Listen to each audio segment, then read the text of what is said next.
तुभ्यं नमस्त्रिभुवनार्तिहराय नाथ। तुभ्यं नमः क्षितितलामलभूषणाय। तुभ्यं नमः स्त्रीजगतः परमेश्वराय। तुभ्यं नमो जिनभवोदधिशोषणाय।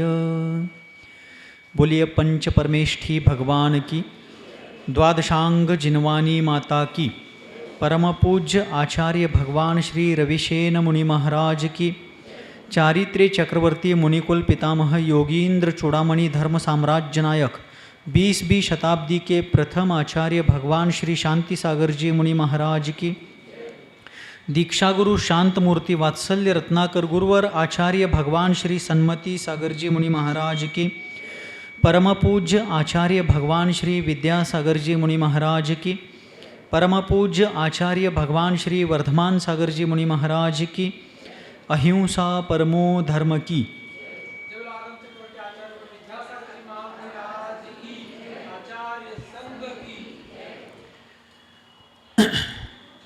वृक्ष की शाखाएं कितनी भी फैली हुई हो, वृक्ष कितना भी बड़ा दिखता हो, तब भी ज्ञानी लोग उस वृक्ष की शाखाओं को देखने के साथ साथ उसकी जड़ें कितनी गहरी हैं और वे कहाँ से शुरू हुई हैं, इस बात का विवेकपूर्वक विचार करते हैं। इसी प्रकार प्रथमान योग के ग्रंथों में भी बड़े बड़े राजा महाराजाओं के जीवन चरित्र का वर्णन करने के प्रसंग में भी हमारे पूर्वाचार्यों ने भोग भूमि के बाद कर्म भूमि का प्रारंभ कब से होता है और कुलकरों के बाद अंतिम कुलकर नाभिराज के पुत्र भगवान वृषभदेव और उनके समय से लेकर आज वर्तमान काल तक ये कुल परंपराएं किस प्रकार से चली आई हैं, इन बातों का समग्र वर्णन किया। कल हम सभी ने भगवान वृषभदेव के जीवन चरित्र के बारे में अति संक्षेप से विचार किया, उस बारे में जानने का प्रयास किया और उनके पिता महाराज नाभिराज के द्वारा त्रस्त प्रजाजन को आदिनाथ भगवान के चरणों में लाया गया और उनकी समस्याओं पर समाधान पाने के लिए उन महाराज वृषभदेव को निवेदन किया गया। तब विदेह क्षेत्र की सारी व्यवस्थाओं को जान करके उन्होंने क्या किया, यहाँ कर्मभूमि में 6 प्रकार के कर्मों के माध्यम से अर्थात असी मसी कृषि विद्या वाणिज्य और शिल्प, इनके माध्यम से प्रजाजन किस प्रकार चरितार्थ का निर्वाह कर सकते हैं, इसका उपाय बता दिया। और आगे जाकर के उन्होंने दीक्षा ली, केवल ज्ञान प्राप्त करके दिगंत धर्म का प्रचार प्रसार किया, भव्य जीवों के मोक्ष मार्ग को प्रशस्त किया और अंत तो गत्वा कैलाश पर्वत के शिखर से निर्वाण को प्राप्त हो गए। उन्हीं के पुत्र भरत बाहुबली आदि हो गए। तो आज पद्म पुराण के प्रकरण में आचार्य रविशेन जी महाराज 4 महावंशों की स्थापना निर्मिति कैसे हुई, इसके बारे में संक्षेप से बता रहे हैं। उन 4 महावंशों में सबसे पहला वंश था इक्ष्वाकु वंश। कौन सा वंश? इक्ष्वाकु वंश, जिस वंश में भगवान वृषभदेव आदि महापुरुष हुए। वर्तमान 24 तीर्थंकरों में से 17 तीर्थंकर इक्ष्वाकु वंश में हुए हैं। किस वंश में? इसी इक्ष्वाकु वंश में, जिस वंश की स्थापना भगवान वृषभदेव के काल में हुई, उस इक्ष्वाकु वंश में वृषभादि महावीर पर्यंत 24 तीर्थंकरों में से 17 तीर्थंकर उस इक्ष्वाकु वंश में हो गए। दूसरा वंश चंद्रवंश, तीसरा वंश है हरिवंश और चौथा वंश है विद्याधर वंश। कितने वंश हो गए? कौन कौन बताएंगे? हाँ बताइए, बराबर है। इक्ष्वाकु वंश, चंद्रवंश, तीसरा हरिवंश और चौथा विद्याधरों का वंश। ऐसे 4 वंशों की स्थापना हुई और इन 4 वंशों में से बाद में अनेक वंश निर्माण हुए। भगवान वृषभदेव के पुत्र थे भरत चक्रवर्ती और भरत चक्रवर्ती के पुत्र हो गए महापराक्रमी अर्ककीर्ति। आदिनाथ भगवान के पोते का नाम क्या था? अर्ककीर्ति। भरत चक्रवर्ती के पुत्र अर्ककीर्ति। अर्क का अर्थ होता है सूर्य। अर्क शब्द का अर्थ क्या है? सूर्य आगे जाकर के उन्हीं अर्क कीर्ति के नाम से उनके वंशजों को सूर्यवंशी कहा जाने लगा। सूर्यवंश की निर्मिति इसी से हो गई, जैसे फांद्या शाखा उपशाखा होती है ना, उस प्रकार। तो उस इक्ष्वाकु वंश में जो अर्क कीर्ति हो गए भरत चक्रवर्ती के पुत्र, उन भरत चक्रवर्ती के पुत्र अर्क कीर्ति में जो अर्क शब्द है, अर्क का अर्थ है सूर्य, उन्हीं के नाम से आगे एक सूर्यवंश नाम के वंश की स्थापना हो गई। और आदिनाथ भगवान की जो दूसरी रानी थी सुनंदा, उस सुनंदा रानी के पुत्र थे बाहुबली। कौन थे? बाहुबली। और बाहुबली के पुत्र थे सोमयश। बाहुबली स्वामी के पुत्र कौन? सोमयश। सोम का अर्थ होता है चंद्र। सोम का अर्थ क्या है? चंद्र। आगे जाकर के सोमयश के वंशजों का नाम पड़ गया चंद्रवंशी। चंद्रवंश की रचना वैसे हो गई। और फिर हरिवंश वगैरह वंश बढ़ते गए और बहुत पीढ़ियां बीतने के बाद विद्याधर वंश में भी, विद्याधर वंश की स्थापना कैसे हो गई? तो आदिनाथ भगवान के जो साले थे, साले म्हणजे मेहुणे, पत्नींचे भाऊ, आदिनाथ भगवान की जो पत्नियां थी नंदा सुनंदा, उनके भाई थे राजा नमी और विनमी। और राजा नमी विनमी इनको विजयार्ध पर्वत पर राज्य दिया गया, वहाँ के राजा उनको बनाया गया। तब से विद्याधर वंश की स्थापना हो गई। और बहुत पीढ़ियाँ बीतने के बाद उसी विद्याधर वंश का एक राजा, महारक्ष नाम का राजा, लंका में राज्य करता था। ध्यान से सुनना है, बहुत महत्वपूर्ण प्रकरण है। आज राक्षस वंश की स्थापना कैसे हुई? रावण को सभी लोग राक्षस समझते हैं, लेकिन वास्तव में वो राक्षस वंश कैसा है, क्या है, इसके बारे में संक्षेप से देख करके आज अपन छुट्टी करेंगे। थोड़ा उजाला कम है, बाहर का लाइट का उजाला ना हो तो भी चलेगा, सूर्य प्रकाश ना हो तब भी चलेगा, किंतु पूर्वाचार्यों की कृपा दृष्टि से आज जिनवानी का उजाला हम सबको प्राप्त है, ये कुछ कम नहीं है। इसके प्रकाश में हम मोक्ष मार्ग पर चल सकते हैं। ये बाहरी उजाले पर, सीसी रोड पर, डामर के रोड पर चला जाता है, लेकिन जिनवानी के प्रकाश में मोक्ष मार्ग पर चला जाता है। ऐसा श्रुतदीप आचार्यों ने इस पंचम काल में प्रज्वलित किया है। आचार्य कहते हैं राजा नमी और विनमी के विद्याधर वंश में ही बहुत पीढ़ियां बीतने के बाद लंका में उसी वंश का एक राजा महारक्ष राज करता था। एक दिन वह महारक्ष नाम का राजा अपने लंका नगरी में ही प्रमद नाम के एक उद्यान में अपने राज परिवार के साथ आनंद क्रीड़ा करने के लिए, वन विहार करने के लिए जाता है। और वहाँ जाने के बाद आनंद विभोर होकर के उस वन की निसर्ग संपदा, प्राकृतिक सारा वैभव देखते हुए वो अपने परिवार के साथ टहल रहा था, आनंद मग्न था। उसी दरमियान एक तालाब के किनारे पर पहुँचता है और वहाँ जाकर के उस महारक्ष राजा ने जब देखा कि सूर्यास्त के समय उस तालाब के जो कमल थे उनकी पंखुड़ियाँ बंद होने लगी थी। कमळाच्या पाकळ्या मिटू लागतात की, और बंद होने लगी थी पंखुड़ियाँ। उसमें एक भ्रमर, भ्रमर म्हणजे भूंगा, भौरा, उन बंद होती हुई पंखुड़ियों में एक भ्रमर दब करके मर गया। पानी में अंदर था वो। राजा के मन में भाव था उसको बचाया जाए, लेकिन गहरा पानी था और उन पंखुड़ियों के दबाव में वो भ्रमर, जिसके पास उन पंखुड़ियों को भेद करके बाहर आने की शक्ति थी, लेकिन वह वहीं पर मग्न रहा और उन पंखुड़ियों के दबाव में वहीं पर दब करके मर गया। उस राजा को वह घटना देख करके बड़ा विस्मय लगा और उसका मोह मंद पड़ गया। वह राजा सोचने लगा। कौन सा राजा? राजा का नाम क्या है? अभी चल रहा है महारक्ष नाम का। वह राजा सोचने लगा कि इस संसार की इस दुर्दशा को धिक्कार है। जो भ्रमर कठिन से कठिन लकड़ियों को छेद भेद सकता है, उससे बाहर आ सकता है, उसमें छेद करके बाहर निकल सकता है, वो कमल की कोमल पंखुड़ियों को छेद कर बाहर आने में सफल नहीं हो पाया। मकरंद की आसक्ति में, पराग की आसक्ति में वही रह गया और उसी दबाव में मर गया। ये संसार अत्यंत दयनीय है, ऐसा राजा सोच ही रहा था। उतने में उस राजा का पुण्योदय, प्रबल पुण्योदय हो गया। उसी उद्यान में, प्रमद नाम के उसी उद्यान में श्रुत सागर नाम के एक महान मुनिराज, एक आचार्य देव अपने विशाल संघ से पधार गए। अपने संघ सहित उस उद्यान में आ गए। वनपाल ने आकर, उद्यान के माली ने आकर के राजा को शुभ सूचना दी कि हे राजन, हे नरेंद्र, अपने इस उद्यान में, इस उपवन में एक महान ज्ञानी तपस्वी आचार्य देव अपने संघ सहित पधारे। राजा के मन में पहले से ही गुरुओं के प्रति भक्ति थी, श्रद्धा थी, वह राजा उन मुनिराज के चरणों में पहुंचता है और उनके चरणों में पहुंच करके अत्यंत विनय भावपूर्वक उनको नमस्कार करता है। क्योंकि हम लोगों को इन सारे प्रसंगों से एक प्रेरणा लेनी चाहिए कि ये राजा बड़े बड़े कुलों के थे, बड़े बड़े साम्राज्य के धनी थे, लेकिन इनको अपने वैभव ऐश्वर्य का मद, अहंकार, गर्व, घमंड युद्ध भूमि में होता था। देवशास्त्र गुरुओं के चरणों में ये अत्यंत विनम्र चित्त होते थे।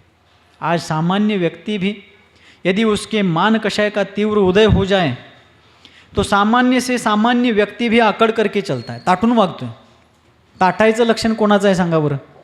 मड्याचं. काय ताटत असते? मड ताट असते. अकड़ना मुर्दे की पहचान है. लेकिन आजकल अहंकार के अधीन हो चुके कितने ही लोग जीते जी ही अहंकार के अधीनता के कारण अकड़ जाते हैं, अहंकार से दुर्दशा को प्राप्त होते हैं. किंतु अहंकार से आज तक किसी का उद्धार नहीं हुआ. जो लोग विनयशील हैं, विनम्र हैं, गुणीजनों के गुणों के प्रति अत्यंत विनत भाव धारण करते हैं, वे लोग ही उद्धार को प्राप्त होते. और वे महारक्ष राजा परिवार सहित उन श्रुतसागर आचार्य देव के चरण कमलों में पहुंचता है, उनके चरण कमलों की वंदना करता है. वे मुनिराज अत्यंत पवित्र थे. उनके तीनों योग, मनोयोग, वचन योग, काय योग, तीनों अत्यंत संयमित थे. जिन्होंने चारों कषायों को जीत लिया था, पांचों इंद्रियों पर नियंत्रण स्थापित किया था, 6 प्रकार के जीवों की रक्षा करने में वे अत्यंत तत्पर थे. 7 प्रकार के भयों से रहित थे. 8 प्रकार के मद अहंकार को जिन्होंने चकनाचूर कर दिया था, 9 प्रकार के पदार्थों के जो ज्ञाता थे, और 10 प्रकार के धर्मों से, 10 लक्षण धर्म से जो विभूषित थे, जिन्होंने शील रूपी ध्वजा को ऊंचे आसमान में फहराया था, ऐसे वे महामुनिराज महाश्रमण वे श्रुतसागर आचार्य देव वहाँ पर जब विराजमान हो गए थे, तो उनकी उस व्यक्तित्व की आभा से वो सारा वातावरण अत्यंत प्रसन्न हो गया था. ऐसे उन मुनिराज के चरणों में पहुंच करके अत्यंत श्रद्धा भक्ति पूर्वक उस महारक्ष राजा ने अपने विभूति का अहंकार छोड़ करके प्रणिपात किया, नमस्कार किया, और बड़े बड़े दिव्य भव्य द्रव्यों से उनकी महापूजा की. और पूजा के उपरांत उस राजा ने उन मुनिराज के चरणों में अपनी जिज्ञासा रखी कि हे गुरुदेव. कौन पूछ रहा है? कोण विचारा लागला है? राजा. नाव त्याचं महारक्ष होतं, लेकिन वो राजा थे. आज मुनियों के पास आ करके धर्म चर्चा सुनने के लिए लोगों को इंटरेस्ट नहीं है. क्यों नहीं है? भौतिक कारण जो कुछ भी हो, व्यापार है, व्यवसाय है, खेतीबाड़ी है, या और कुछ भी बीमारी है वगैरह वगैरह, ये सब बाह्य कारण है. मूल कारण है उनका अंतराय कर्म. कर्म आने नहीं देता. कुछ लोग ऐसे होते हैं जिनको आने के भाव तो होते हैं, लेकिन समस्या कुछ ना कुछ आ जाती है. और कुछ लोग ऐसे होते हैं कर्म के द्वारा प्रहार किए गए लोग, जो खाली बैठे, कोई काम नहीं, कोई व्यस्तता नहीं, लेकिन आकर शास्त्र सुनने के भाव. आज हम यहाँ बैठे इसलिए यहाँ की बात जनरली चल रही, प्रॉपरली यहाँ की चल रही है, व्यक्तिगत यहाँ की चल रही है, ऐसा ही नहीं है. कहीं की भी लीजिए, खाली बैठेंगे, चबूतरे पर बैठ करके दुनियादारी के गप्पे ठोकेंगे, लेकिन जिनवानी की चर्चा सुनने करने के लिए रुचि उत्पन्न होना जन्म जन्मांतर के पुण्य का फलदान होता है, सबके नसीब में नहीं होता. लोक कथा सुनने के लिए सबको मिल सकती है, लेकिन जिनवानी सुनना और जिनवानी सुनने का अवसर प्राप्त होना ये भाग्यवान लोगों के ही नसीब में होता है. सुनाने वाला कोई भी हो, सुनने वाला कोई भी हो, पुण्य के उदय बिना ये कार्य संपन्न नहीं हो सकता. वो राजा थे, विद्याधर राजा थे, और विद्याधर राजा होते हुए भी, विभूति के धारक होते हुए भी, मुनिराज के चरणों में नतमस्तक होकर के उनकी पूजा करके चरणों में जमीन पर बैठ जाते और उनको अत्यंत विनय भाव से पूछते हैं कि हे गुरुदेव, हे आचार्य देव, धर्म का स्वरूप क्या है? तब उन्होंने कहा, वत्थु सहाओ धम्मो खमादि भावो ये 10 विहो धम्मो रैनतयम च धम्मो जीवानम रक्षणम धम्मो. यह गाथा है कार्तिकेय अनुप्रेक्षा ग्रंथ की. लेकिन इस गाथा के आशय वाला ही उपदेश वो मुनिराज देने लगे, श्रुतसागर आचार्य देव देने लगे. कहते हैं वे मुनिराज कि हे राजन, धर्म का वास्तविक स्वरूप सांप्रदायिक नहीं है. धर्म का वास्तविक स्वरूप वस्तुनिष्ठ है. वस्तु का जो स्वभाव है वही वस्तु का धर्म है। जीव की वीतरागता, जीव की सहजता, शांतता, ज्ञान दर्शन, चैतन्यमयीपना, यही जीव का धर्म है। वस्तु का स्वभाव धर्म है। जीवों की रक्षा करना अर्थात अहिंसात्मक धर्म है। रत्नत्रय ही धर्म है और क्षमादि 10 प्रकार का भी धर्म है। क्षमादि 10 लक्षणात्मक धर्म है। चारों प्रकार की व्याख्या भली ही 4 प्रकार की है, लेकिन सबका भावार्थ एक ही है। कैसे? जैसे जीव है, जीव एक चैतन्यमयी वस्तु है और उस जीव चैतन्यमयी जीव नाम की वस्तु का स्वभाव क्या है? उत्तम क्षमादि 10 लक्षणात्मक धर्म उस जीव का स्वभाव है। सम्यक दर्शन, ज्ञान, चारित्र उस जीव का स्वभाव है। अपन स्वयं जिस प्रकार दुख से डरते हैं, सुख को चाहते हैं, उसी प्रकार सभी जीव दुख से डरते हैं, सुख चाहते हैं। इसलिए मेरे द्वारा किसी भी जीव को पीड़ा ना पहुँचे, कोई भी जीव आहत ना हो, इसकी खबरदारी, इसकी जागृति रखते हुए अपनी प्रवृत्ति करना और किसी को भी ठेस नहीं पहुँचाना, यह अहिंसात्मक धर्म है। वह भी जीव का स्वभाव है। क्योंकि हिंसा 2 प्रकार की है। कंटाला अलग है। हिंसा कितने प्रकार की है?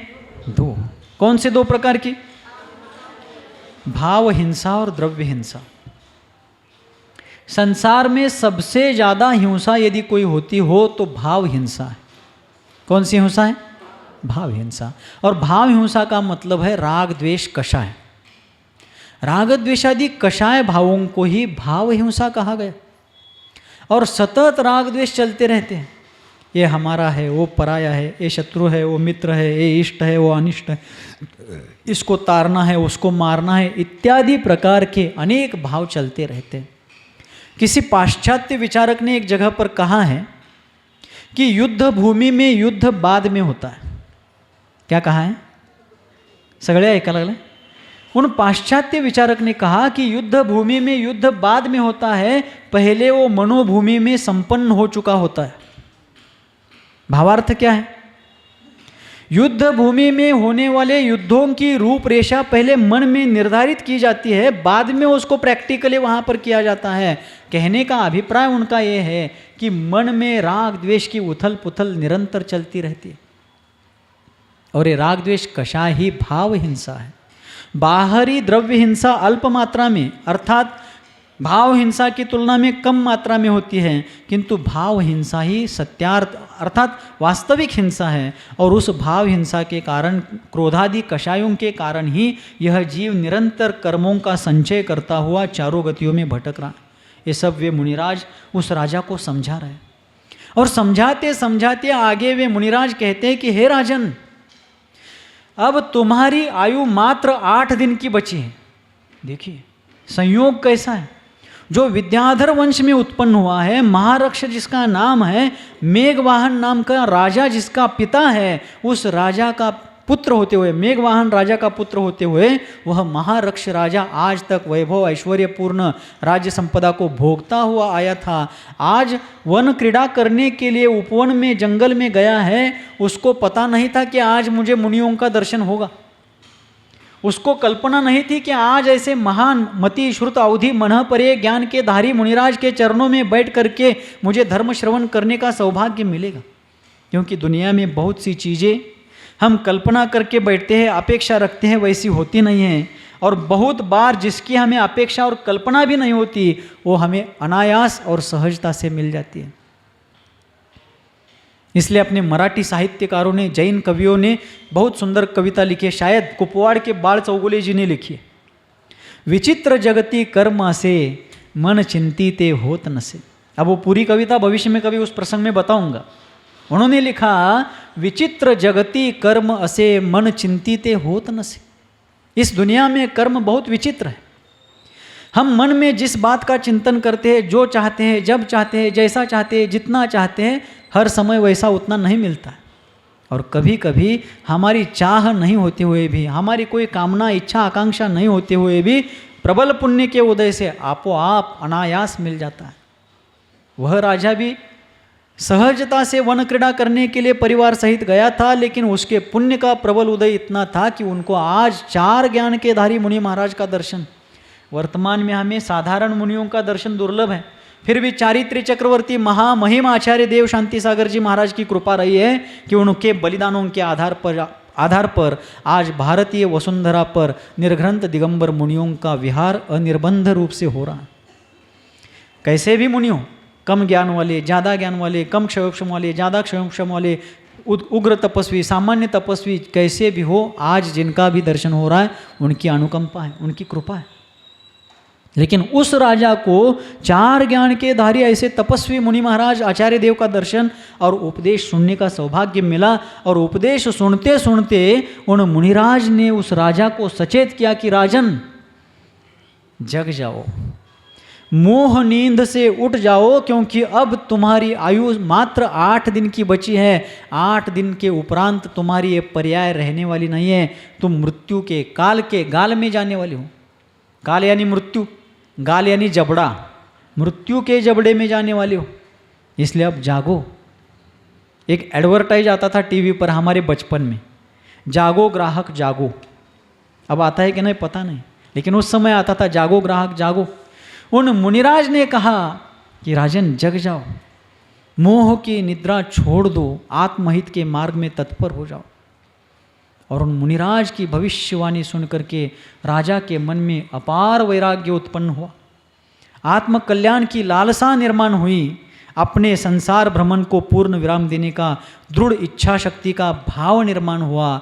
दीक्षा लेने के लिए वो भाव बनाने लगे। उसी दरमियान उन महारक्ष राजा के मन में एक जिज्ञासा उत्पन्न हुई। कळा लागले सर्वांना? क्या जिज्ञासा उत्पन्न हुई? उन राजा ने उन मुनि महाराज को प्रश्न पूछा कि हे गुरुदेव, हे आचार्य महोदय, हे दया निधान, आपने ऐसा सुंदर अलौकिक धर्मोपदेश मुझे दिया। आपके उपदेश को सुनकर के मेरे अंतर मन में धर्म प्रकाश उत्पन्न हुआ है। मेरे इस जीवन की कालावधि अल्प बची है, ये बता करके आपने आत्महित के प्रति मुझे प्रेरित किया। मैं मेरे जन्म जन्मांतर के पुण्य का उदय मानता हूँ इस बात को। किंतु एक जिज्ञासा है, आप दयालु होकर के, कृपालु बन करके मेरी जिज्ञासा को शांत कीजिए। मैं जानना चाहता हूँ कि मैं पूर्व भव में कहाँ कहाँ जा कर के आज इस पर्याय में आया हूँ। महारक्ष राजा क्या प्रश्न पूछता है कि मैं अपने पूर्व जन्मों को जानना चाहता हूँ। आप जानना चाहते हैं क्या? आप चाहते हैं? आप पूर्व में कहाँ कहाँ जा कर के आए जानना चाहते हैं क्या? बताऊँ मैं भी बताना चाहता हूँ, लेकिन मेरे आज उतने पुण्य का उदय नहीं है, वैसा महान ज्ञान आज मेरे पास नहीं है, अवधि और मनः परे ज्ञान मेरे पास नहीं है। लेकिन गुरु कृपा से जितना भी जिनवानी का प्रसाद मुझे मिला है मैं उसमें तृप्त हूँ। अवधि मनः परे ज्ञान से मुझे भूतकाल पता नहीं चलता है, कोई बात नहीं, लेकिन जिनवानी से मुझे मेरा भविष्य पता चला है कि मैं संसार से पार होने वाला हूँ और आप भी होने वाले हैं। मैं भविष्य बताने वाला ज्योतिषी नहीं हूँ, लेकिन जिनवानी हमें आश्वस्त करती है कि जो वीतराग सर्वज्ञ भगवान के द्वारा उपदिष्ट धर्म का उपासक बनता है वो अल्प काल में संसार से पार हो जाता है। आपको होना है या नहीं है? यानी ये त्यात बरेत होला मनी संसार से पार होना। और फिर महारक्ष राजा ने जब पूछा कि मुझे मेरे पूर्व जन्म जानने हैं, तब वे दयावंत मूर्तिमंत आचार्य देव कहने लगे कि राजन, कि तुम पूर्व भव में पोदनपुर नाम के नगरी में हित नामक मनुष्य की माधवी नामक पत्नी के उदर से प्रमित नाम के पुत्र बनकर जन्मे थे। ये महारक्ष राजा का पूर्व भव बता रहे हैं। पोदनपुर नगरी में हित नामक एक सभ्य व्यक्ति था, माधवी नामक उसकी पत्नी के उदर से, उसके गर्भ से प्रमित नाम के पुत्र बनकर के तुम जन्मे। उसी नगरी में एक राजा थे उदयाचल। राजा का नाम क्या था? आता लक्षात ठेवलं पाहिजे, किमान ऐकताना तरी लक्षात राहिलं पाहिजे, नंतरचं नंतर बघू। और उसी पोदनपुर नगरी के राजा थे उदयाचल। उनकी रानी का नाम था अरहत श्री और बेटा था हेमरथ। राजा के बेटे का नाम क्या? हेमरथ। और एक दिन उन उदयाचल नामक महान धर्म प्रेमी राजा ने अपनी पत्नी और पुत्र के साथ सपरिवार जिनालय में जाकर के भगवान जिनेंद्र देव की महान वैभव के साथ दिव्य भव्य पूजा की थी। जैसे आप लोगों ने मई महीने में यहाँ पर की थी, 6 मई से 11 मई 2026 में सामने के प्रांगण में पंचकल्याणक प्राण प्रतिष्ठा महामहोत्सव भगवान के कल्याणकों को देखने का अवसर मिलना भी बहुत दुर्लभ है, बहुत कठिन बात है। हमने देखा भी, उसमें सहभाग लिया भी और उसको संपन्न कराया भी, हमारा बहुत पुण्योदय है, देवशास्त्र गुरुओं की कृपा है। तो आचार्य श्रुतसागर जी महाराज कहने लगे कि पोदनपुर में हित नामक व्यक्ति के माधवी नामक पत्नी के उदर से, गर्भ से तुम्हारा जन्म हुआ था, तुम्हारा नाम था प्रमित। और उसी नगरी के उदयाचल नामक राजा के अर्हश्री नामक पत्नी और हेमरथ नामक राजपुत्र को लेकर उस राजा ने क्या किया था, जिनालय में दिव्य भव्य महापूजा की थी भगवान जिनेंद्र देव की। और उस पूजा में तुम भी गए थे पूर्व भव में, और भगवान की उस वैभव ऐश्वर्यशाली पूजा को देख करके तुम भाव विभोर हो गए, अंतरंग से गदगद हो गए, और भगवान की पूजा में इतने तल्लीन होकर के जय जय जय जय शब्द का उच्चारण करते हुए तुमने वहाँ पर नृत्य किया था। तुम्हें ज़्यादा कुछ आता नहीं था, स्तुति स्तोत्र आते नहीं थे, लेकिन भगवान की पूजा देख करके जय ध्वनि करते हुए तुमने आनंद से नृत्य किया था। उस नृत्य के कारण, भगवान की गई क्षणिक भक्ति के कारण तुम्हारा इतना पुण्य प्रबल हो गया था कि वहाँ उस नृत्य के बाद, भगवान की भक्ति के बाद कुछ काल बीतने पर तुम्हारी मृत्यु हो गई, और आगे जा कर के तुम व्यंतर देवों के यक्ष जाति में महायक्ष बन गए। बघा पुण्योदय। सामान्य मनुष्य था, सामान्य मनुष्य का बेटा था, लेकिन मात्र भगवान के चरणों में कोई स्तुति स्तोत्र उसको आते नहीं थे, लेकिन भगवान की पूजा दूसरा कर रहा था। उस पूजा को देख करके मात्र भगवान का जय जयकार करते हुए उसने आनंद नृत्य किया था। उतने भक्ति भाव के कारण इतने प्रबल पुण्य का संचय किया कि भविष्य में उसी पर्याय के बाद मृत्यु करके वो यक्ष जाति के देवों में महायक्ष देव हुआ था। उसके बाद में उसी महायक्ष पर्याय में, यानी प्रमित के बाद अब महायक्ष पर्याय में विदेह क्षेत्र के कंचनपुर नगरी में जाकर के कोई दुष्ट व्यक्ति वहाँ पर मुनि संघ के ऊपर उपसर्ग कर रहा था। तुमने उस मुनि संघ का उपसर्ग दूर किया था। मनुष्य की शक्ति की सार्थकता किसमें है बताइए? आपल्या शक्तीची सफलता कशामध्ये? मौन आहे? अवघडायला नको मंत्र माना हलवा। मनुष्य के शक्ति का सार्थक्य किसमें है? अपने स्वाभिमान की रक्षा करने के साथ साथ देव धर्म और राष्ट्र की रक्षा करने में, दीनहीनों की रक्षा करने में, त्यागी व्रतियों की रक्षा करने में, तीर्थ और तीर्थ प्रवर्तक गुरुजनों की रक्षा करने में ही अपने शक्ति की, सामर्थ्य की सफलता है। और उस महायक्ष ने विदेह क्षेत्र में जाकर के उन मुनि संघ के ऊपर चल रहे उपसर्ग का निवारण किया, और इस प्रकार वहाँ पर भी उसने पुण्य का संचय किया। उसके बाद वह तड़िदंगत नामक विद्याधर और उस विद्याधर की श्रीप्रभा नामक स्त्री के उदित नामक पुत्र हो गया। कौन? ये महारक्ष राजा के पूर्व जन्म के सारे वृत्तांत चल रहे। यक्ष पर्याय से मरण होने के बाद तड़िदंगत नाम के विद्याधर मनुष्य की जो श्रीप्रभा नामक रानी थी, उसका वह उदित नाम का पुत्र बन गया। वहाँ पर भी उसने क्या किया, एक बार मुनिराज के दर्शन का प्रयास किया, और वहाँ मुनि महाराज के दर्शन को गया था। वहाँ पर अमर विक्रम नाम के एक विद्याधर राजा दर्शन के लिए आए थे। लक्ष देऊन ऐकायचं, नजर हटी दुर्घटना घटी। जरा जरी चित्त इकडं तिकडं झालं, लिंक तुटणार आहे। लक्ष देऊन ऐकायचं, लक्ष देऊन ऐकणं एवढं अवघड आहे। मला लक्ष देऊन सांगताना माझं काय होत असेल, पण गुरुदेव आहेत की। तो तड़िदंगत नाम के विद्याधर की श्रीप्रभा रानी का पुत्र उदित नाम से यह महारक्ष नाम का राजा पूर्व जन्म में जन्म लेता है, और वहाँ पर वह मुनि महाराज के दर्शन के लिए जाता है। उन्हीं मुनि महाराज के दर्शन के लिए अमर विक्रम नाम का एक बहुत बड़ा विद्याधर राजा दर्शन के लिए आया था। राजा का नाम क्या था? अमर विक्रम। नाम कैसे थे? प्राचीन नाम अमर विक्रम। आत्ता टिंकू पिंकू नावंसुद्धा जबरदस्त वजनदार ठेवली पाहिजेत। म्हणून आपल्या मुलांची नावं ठेवत असताना प्रथमानुयोग वाचायचं। एकापेक्षा एक सुंदर सांस्कृतिक नामं आपल्याला प्राप्त होतात। नावं ठेवण्यासाठी म्हणूनच नव्हे, तर त्यातून अर्थबोध झाला पाहिजे, प्रेरणा मिळाली पाहिजे। नाहीतर उगाचच काय तर उगाच फालतू नावं ठेवायची। अमर विक्रम नाम के विद्याधर, बहुत बड़े विद्याधर राजा उन मुनिराज के दर्शन के लिए आए थे। तब उन राजा की विभूति वैभव ऐश्वर्य को देख करके उस उदित नाम के विद्याधर के मन में भाव आया कि मुझे भी ऐसा वैभव प्राप्त होना चाहिए। निदान बंद हो गया। उसने क्या किया, निदान बंद कर लिया कि मुझे भी इस अमर विक्रम नाम के महाराजा के समान वैभव ऐश्वर्य की प्राप्ति होनी चाहिए। तब उस उदित नाम के विद्याधर ने उन मुनिराज के चरणों में तपस्या की, और तपस्या करके जब आयु का क्षय हुआ भविष्य में, तब वो मर करके दूसरे स्वर्ग में गया। दूसरे स्वर्ग का नाम, महाराज हम वहाँ गए नहीं, गूगल उसका नाम बताता नहीं। गूगल मैप्स पर आता है क्या? गूगल मैप पर कुछ आए ना आए पता नहीं, लेकिन त्रिलोक सार तिलोय पन्नति का मैप्स ऐसा है जो पूरे 3 लोक के एक एक प्रदेश का भूगोल खगोल सब बता देता है हमें। यह हमारे पूर्वाचार्यों की कृपा है।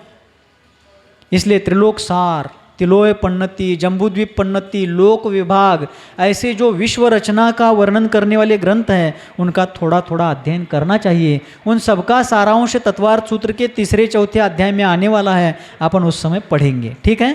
तो दूसरे स्वर्ग का नाम है ऐशान्य स्वर्ग। क्या है? ऐशान स्वर्ग, सौधर्म ऐशान। तो यह तड़िदंगद नाम का विद्याधर तपस्या के द्वारा मर करके, बाद में आयु क्षय के बाद मर करके दूसरे स्वर्ग में जन्म लेता है। वहाँ पर अपना पूरा आयु समाप्त करने के बाद अब तुम यहाँ मेघवाहन नाम के राजा के पुत्र मेघ महारक्ष बने हो। अभी वर्तमान में आ गए। उसने पूछा था ना मैं पूर्व जन्म में कहाँ कहाँ जन्मा था, अब वर्तमान भव में आ गए। दूसरे स्वर्ग की आयु समाप्त करके अब तुम यहाँ पर महारक्ष नाम के लंकाधिपति विद्याधर बन गए हो। लेकिन अब तुम्हारी आयु मात्र 8 दिन की बची है। अब तुम्हें आत्म कल्याण का पुरुषार्थ करना चाहिए। इतना उपदेश मुनिराज ने बताया। फिर वे अपने ध्यान साधना में लग गए। राजा वहाँ से उठ करके घर गया, लेकिन घर जाते समय राजा का मन दुखी नहीं हुआ था। दूसरा कोई मोही व्यक्ति होता, अब मैं 8 दिन में मरने वाला हूँ, ये मेरा राज वैभव, मेरे बेटे, मेरी रानियाँ, मेरा सारा सोना चांदी खजाना, मेरी सेना, मेरे हाथी घोडे, ऐसा दुख होता। मोही माणसं एखादं कापड फाटून चिंदी झालं असेल तर इरली बर्शन कट्टी वर्ष का अगदी यात केलस भरतीत म्हणतात। लेकिन वह राजा घर जा रहा था, अपना 8 दिन का शेष जीवन है, इतना सुन करके भी उनको दुख होने के बजाय, आवेग आने के बजाय उनको संवेग आया था। क्या आया था? आवेग यानी क्रोधादि भाव। उनको आवेग की जगह संवेग भाव उत्पन्न हो गया। संवेग किसे कहते हैं? संसार दुखात नित्यम भीरुता संवेगः। संवेग की व्याख्या आचार्य ने बताई है कि संसार के दुखों से भयभीत होकर के धर्म के प्रति अनुरक्त होना, उसको संवेग कहते हैं। आत्महित के लिए संसार भोगों से संसार शरीर भोगों से विरक्त होना, यह संवेग है। उस राजा को आवेग नहीं संवेग उत्पन्न हुआ। वे घर गए। घर जा करके उस महारक्ष राजा ने अपने पुत्रों और परिवार सहित जिनालयों में जाकर के भगवान की बड़ी दिव्य भव्य पूजा की। अपना उत्तरदायित्व निभाते हुए उस राजा ने अपने बड़े पुत्र अमर रक्ष और छोटे पुत्र बृहत कीर्ति, महारक्ष राजा को 2 बेटे थे, अमर रक्ष और बृहत कीर्ति, उन दोनों पुत्रों को उस राजा ने एक को राजा पद दिया, छोटे बेटे को युवराज पद दे दिया। राज्य की जिम्मेदारी सौंप दी, कर्तव्य को पूरा किया, सारे जीवों के प्रति क्षमा भाव धारण किया, घर परिवार के सभी लोगों से दीक्षा की अनुमोदना ले ली और तुरंत जाकर के निर्घ्रंथ दिगंबर गुरुओं के चरण कमलों में पहुंच करके श्री जिन दीक्षा को ग्रहण किया। और दीक्षा को लेकर जितने भी दिन की, जितने भी क्षण की आयु बची थी, उतने काल में पंच परमेष्ठियों की आराधना, 6 आवश्यक क्रियाओं का पालन, 28 मूल गुणों की उपासना, रत्नत्रय का आराधन करते हुए उन राजा ने जीवन के अंतिम क्षण पूर्ण यम संलेखना ग्रहण करते हुए, काय और कषाय संलेखना को साधते हुए समाधि मरण करके वे स्वर्ग गए। कहाँ गए? स्वर्ग गए। फिर उनके पुत्र अमर कीर्ति और अमर रक्ष और बृहत कीर्ति, इनके भी अनेक बेटे हुए, बेटियां हुई। ऐसी ही वंश परंपरा चलते चलते कुछ पीढ़ियों के बाद उसी वंश में मनोवेग और मनोवेग नाम का एक राजा हुआ और मनोवेगा नाम की उस राजा की पत्नी थी। लास्ट बिंदु पर आया हूँ अब राक्षस वंश के। बहुत पीढ़ियाँ बीतने के बाद उसी वंश में एक मनोवेग नाम के बहुत बड़े राजा हो गए और उनकी पत्नी थी मनोवेगा। वेग और वेगा इतना ही फर्क है, राजा और रानी के नाम में बस वेग और वेगा। दोनों का नाम क्या था? राजा था मनोवेग, रानी थी मनोवेगा। ठीक है। और उस मनोवेग नाम के राजा को राक्षस नाम का महाप्रतापी पराक्रमशाली वैभवशाली पुत्र जन्म लेकर के उसके उदर से आता है। अर्थात मनोवेग राजा को राक्षस नाम के पुत्र की प्राप्ति होती है, अर्थात बेटा होता है, उसका नाम उन्होंने क्या रख दिया? राक्षस। क्या रख दिया? मनोवेग राजा को एक महापराक्रमी पुण्यशाली पुत्र हुआ, उस बेटे का नाम उन्होंने रख दिया राक्षस।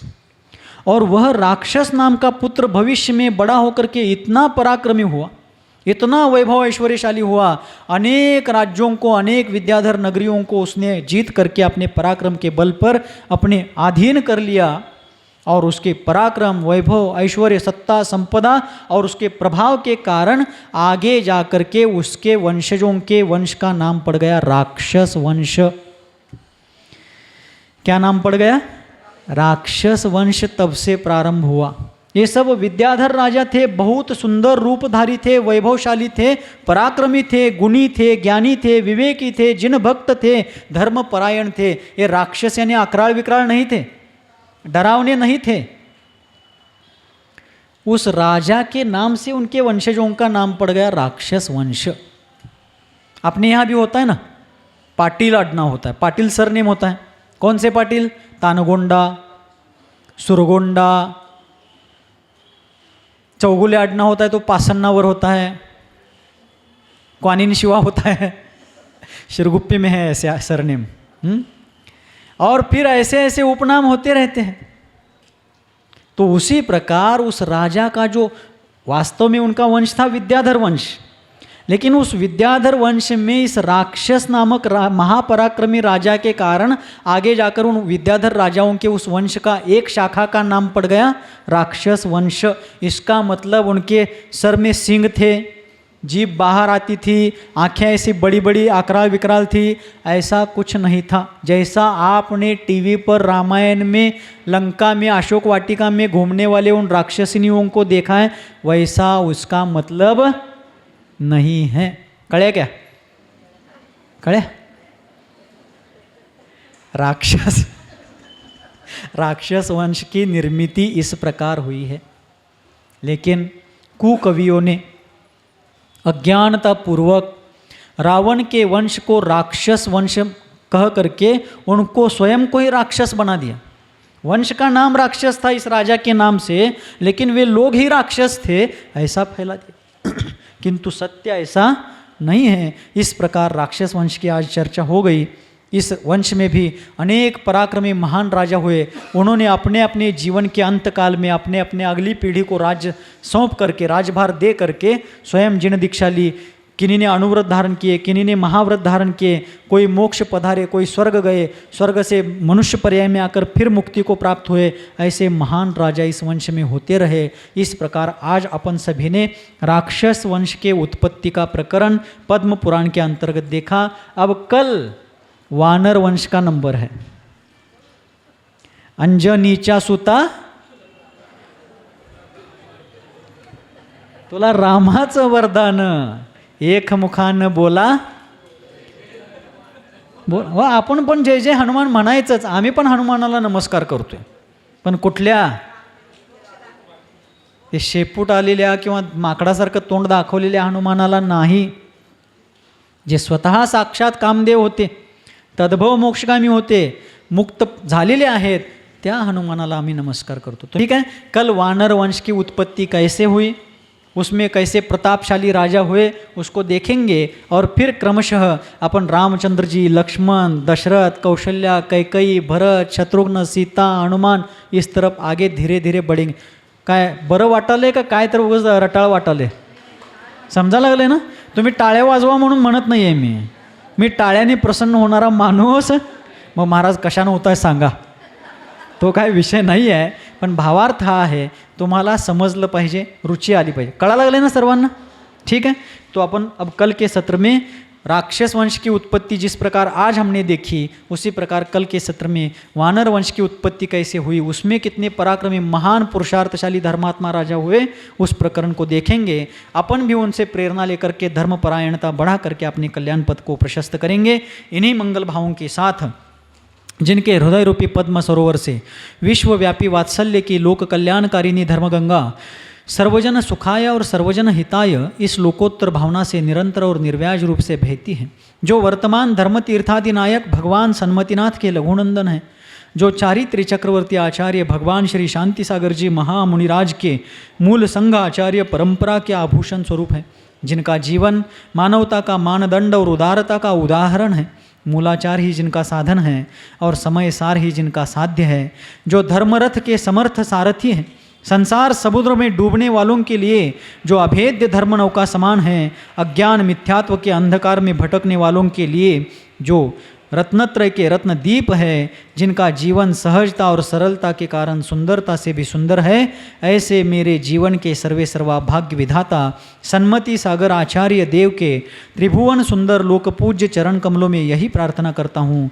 कि हे गुरुदेव, सभी की मति सन्मति हो और सभी की गति पंचम गति मोक्ष गति हो। इन्हीं मंगल भावों के साथ बोलिए गुरुवर आचार्य भगवान श्री सन्मति सागर जी मुनि महाराज की जिनवानी।